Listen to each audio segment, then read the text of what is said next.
Olá, seja bem-vindo ao resumo da semana da Buildings. Eu sou Jean Santos, hoje é dia 30 de abril e eu vou trazer para você as principais notícias do mercado imobiliário corporativo.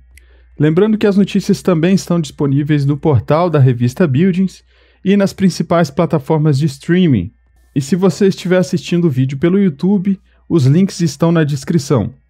Então vamos para a nossa primeira notícia que foi publicada no Yahoo Finanças. CEO do UBS espera a maioria da equipe no escritório no segundo semestre. O diretor-presidente do UBS, Ralph Hamers, disse que a maioria dos funcionários do banco poderia estar de volta aos escritórios no segundo semestre deste ano. Apesar disso, ele destaca que o padrão futuro de colaboração provavelmente seja uma combinação de trabalho na empresa e em casa. Abre aspas. Todos nós aprendemos com a pandemia que podemos trabalhar em casa e no escritório, e sempre será uma combinação daqui para frente. Fecha aspas. Hamers explicou em entrevista que eles estão continuamente diminuindo seu espaço físico. Isso ocorreu depois que o banco divulgou um impacto inesperado de 774 milhões de dólares resultante do colapso do Family Office Archegos Capital Management. Com o avanço da vacinação global e a esperança do fim da pandemia, bancos de investimento consolidam planos que combinam um trabalho virtual e presencial e repensam suas necessidades de escritórios caros. O UBS destacou que até um terço dos seus quase 72 mil funcionários em 50 países poderiam trabalhar remotamente em uma base permanente. Sabine Keller-Busse, responsável por serviços bancários pessoais e corporativos, disse que para algumas funções, como banqueiros que preparam uma oferta pública inicial, estar presente fisicamente continuará sendo importante, enquanto relações de consultoria com clientes ricos poderiam ser mantidas virtualmente.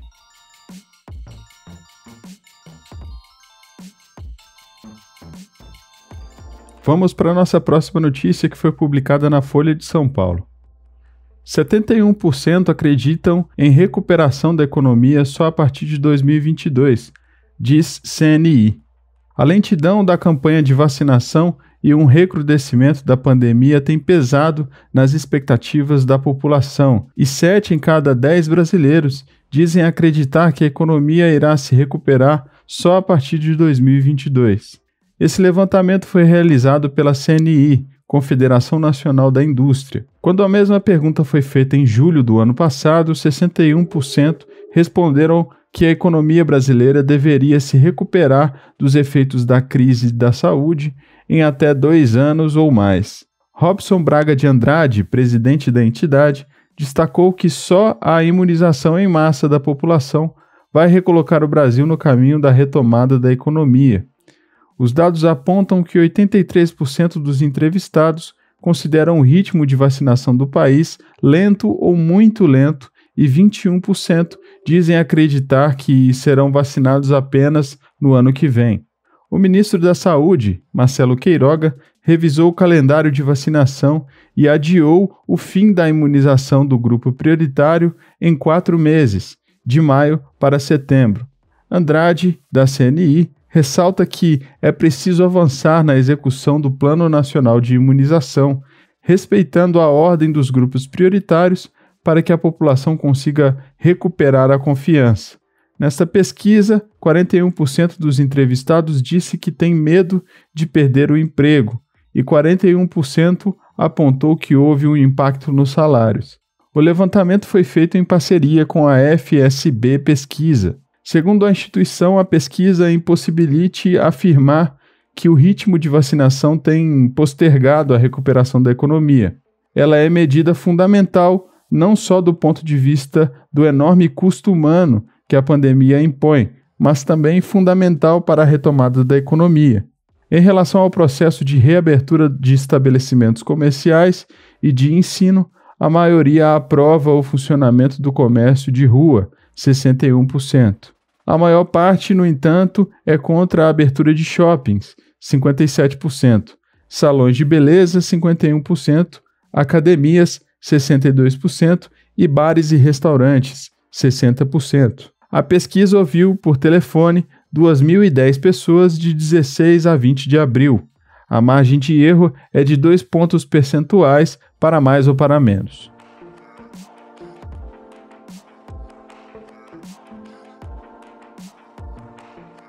A nossa próxima notícia foi publicada na Gazeta.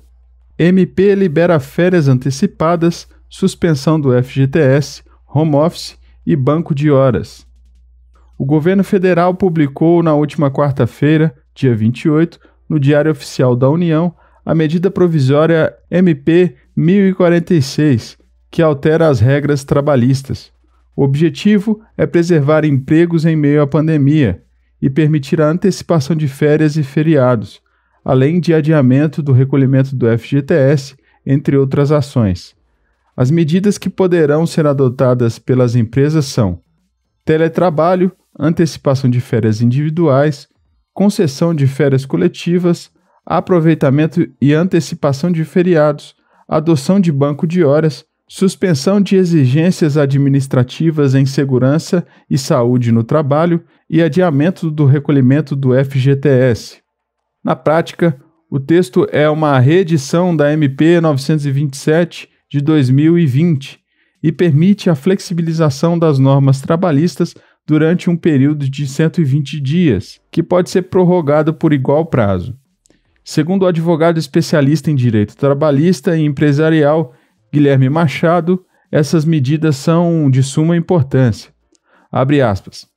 Muitos empregadores estão demitindo seus funcionários já com os salários atrasados porque, em função da crise, não tiveram como pagar. Muitos trabalhadores nem sequer estão conseguindo receber suas verbas rescisórias. Fecha aspas. Ele observa ainda que essas medidas são essenciais para permitir um fôlego às empresas e diz que elas já deveriam ter sido autorizadas.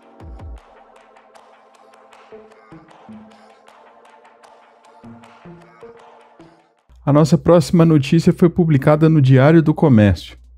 Expansão da demanda leva a Log a acelerar aportes de 1,5 bilhões de reais. A Log Commercial Properties, empresa que atua na incorporação, construção, comercialização de condomínios logísticos, que tem os donos da MRV como principais acionistas, continua sendo beneficiada pelo forte crescimento do setor logístico no país, especialmente relativo ao comércio eletrônico. Demandas e projetos estão aquecidos de tal maneira que os investimentos de 1,5 bilhão previstos pela companhia até 2024 deverão ser concluídos até o fim do ano que vem. De acordo com o CEO da Log, Sérgio Fischer, para esse exercício estavam previstos 500 milhões de reais, valor alcançado apenas nos 3 primeiros meses do ano. Assim, a empresa já prevê o adendo de outros 250 milhões de reais e deverá encerrar 2021 com pelo menos 750 milhões de reais aportados no aumento da área bruta locável. Isso tudo dentro do escopo do plano Todos por 1, rebatizado pela companhia para Todos por 1,4, que previa a construção de 1 milhão de metros quadrados de galpões entre 2020 e 2024 e cuja meta agora é construir 1,4 milhão de ABL no período.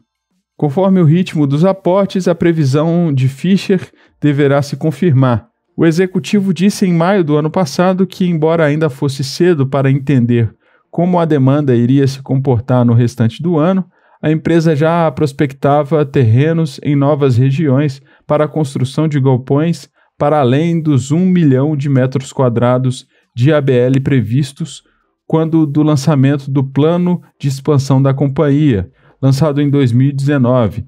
Segundo ele, abre aspas, podemos eventualmente até expandir nosso plano de expansão. Não sabemos ainda se dobrando ou ampliando 50%. Fecha aspas. Segundo ele, já estão prevendo 750 milhões de reais para esse ano e outro grande volume para o ano que vem, ou seja, possivelmente terão 1,5 bilhão de reais até o final de 2022.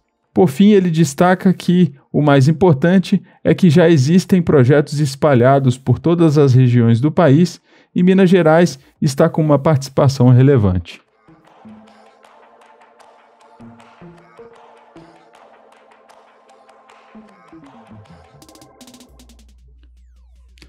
Nossa próxima notícia foi publicada no portal Seu Dinheiro. Crescimento e inflação criam oportunidade de investimento em REITs, os fundos imobiliários dos Estados Unidos. Aliado ao bom resultado no programa de vacinação, a economia dos Estados Unidos vem surpreendendo os analistas do mercado de forma consecutiva, evidenciando uma retomada acelerada após a aprovação do pacote fiscal de apenas 1,9 trilhão de dólares. Um dos indicadores mais utilizados para exemplificar esse desempenho é a redução do número de pedidos de auxílio-desemprego dos Estados Unidos. Há ainda quem estime um crescimento do PIB americano na casa de 8% para este ano, o que seria um valor histórico. Sob esse potencial de crescimento econômico americano, é claro que os imóveis se encaixam perfeitamente nesse contexto. Além da proteção dos contratos contra o aumento dos preços, as lajes tendem a se valorizar cada vez mais com o aquecimento da economia e com o avanço do pacote de infraestrutura do presidente Joe Biden. Mas como se expor ao mercado imobiliário americano de forma inteligente? Os REITs, Real Estate Investment Trust, também conhecido como fundos imobiliários americanos, são uma boa oportunidade. Eles foram criados na década de 60 para fomentar os investimentos em um dos setores mais importantes da economia, o imobiliário. Para se enquadrar como um REIT, uma empresa deve ter maior parte dos seus investimentos ligada ao setor imobiliário e distribuir pelo menos 90% de seu lucro tributável aos seus cotistas. No Brasil, o percentual que os FIIs são obrigados a distribuir é um pouco maior, de 95%. Além disso, os REITs devem ser administrados por um conselho de diretores ou administradores, ter no mínimo 100 investidores, não ter mais de 50% de suas cotas detidas por 5 ou menos cotistas e investir ao menos 75% de seus ativos em produtos imobiliários, que devem ser responsáveis por pelo menos 75% da receita bruta do REIT. Para ter uma noção do tamanho desse mercado nos Estados Unidos, o principal índice dos REITs tem valor de mercado de aproximadamente 1,37 trilhão de dólares, contra modestos 90,85 bilhões de reais do IFIX, um abismo de diferença e também um gostinho de quanto o mercado interno pode evoluir. E antes de finalizar, eu te convido para conferir os artigos e outros conteúdos publicados na revista Buildings e também no nosso canal do YouTube. Essa semana produzimos um vídeo sobre o mercado de escritórios em Porto Alegre. Este é o 7º vídeo da nossa série Cidades, disponível no YouTube. Já analisamos o mercado de escritórios de Florianópolis, Curitiba, Belo Horizonte, Brasília, Salvador e Recife.